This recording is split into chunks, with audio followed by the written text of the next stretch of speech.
great outdoors, it's one of the many things that makes Peoria so special. Thousands of acres of open spaces and outdoor areas for recreational opportunities for you as a resident. And as the city grows, they're adding more of these open spaces. Today, we're talking about a new division being added to the city to help manage these new areas.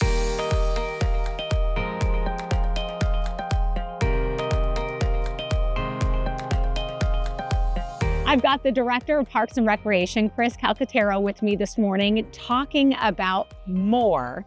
And this is a new division you guys have created and added to the Parks and Rec Department, standing for Mountains, Open Spaces, and River Ecosystems. Now, to me, I'm going to tell you, they all kind of sound familiar, or similar, I should say, but they are all a little different and unique in their own right, aren't they? They are, and thank you for asking, because they are unique and ideal for individual users. So in the Parks and Rec Department, mountains are majestic. They're rock formations that create elevations for hiking and biking for our residents. We also have open spaces, which people may recognize as kind of more of the desert Sonoran desert area that we have around our community. Then river ecosystems. This is really one that we're actually standing next to today. And it's a beautiful area for, we have man-made river ecosystems because we have, as everyone's aware, we have a monsoon activity in Arizona.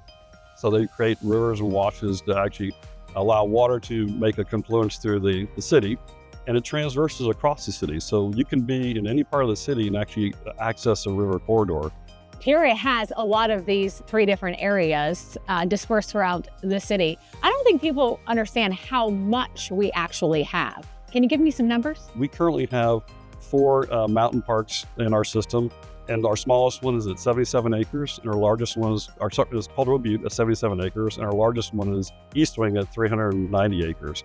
So to give you an idea of the size of those 4 properties, there's about 2 Disneylands. Wow. So we get to explore as a resident right outside our back door. Also in the open space areas, we have a large contingency, about 2,100 acres of desert open space. The largest contiguous piece is at Paloma Park in Paloma Preserve. So it's due east of Paloma Park. And lastly, we have our river ecosystems. And we have 3 major ones in the city, and that's Agua Fria, New River, and Skunk Creek here where we're at today.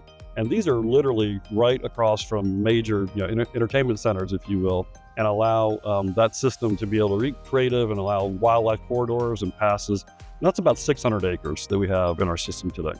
We've all seen the growth in the city, and we've seen that growth, especially up in the northern portions of the city. With that, I understand there is plans to add more spaces as well.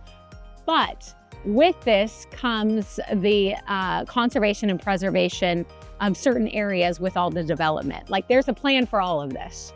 That is absolutely correct. And back in the early 2000s, development agreements had part of the percentage of land that was dedicated to open space to preserve and conserve for our current residents and our future residents. So for that reason, we conservatively estimate about 3,800 additional acres that will come into the MORE program in the city of Peoria for all of our residents to enjoy. Okay, lots of opportunities for recreation coming down the pike. Absolutely. With all of the development and the new things coming, what are some of the other things that you guys will be responsible for? It's a collaborative effort for sure. But moving forward, yes, this is an exercise in building and standing up a division that will be dedicated to managing these open spaces, these mountain parks, and these river ecosystems, and the more. With that comes a lot of responsibility to conserve and preserve for the future. So we will be looking at standing up a conservancy, a mechanism to manage those lands and those dedicated lands. So with that comes the responsibility of how to day-to-day operate it. So we'll be really engaging our Park and Rec Board, which is a citizen-led board that will help guide us through that process and also determine how we use the properties and lands. On top of that, we actually are going to be really looking forward to creating a very robust volunteer system. This is really what the backbone of any type of conservancy opportunity is, engaging our community. We do a great job now. We're going to do a fantastic job in the future. So it sounds like there's opportunities for residents to really get involved, especially if this is something that they want to be a part of. And how can they do that? Learning more information as well as becoming more involved. We have a lot of great information on the website. We can dedicate that to the Parks and Rec. We also have our Parks and Rec board. So by all means, we love the impact and the feedback we get from our residents. All right. Well, thank you, Chris. Thank you for your time this morning. Thank you so much. As always, thank you for watching, and be on the lookout for more episodes as we focus on the issues that matter to you.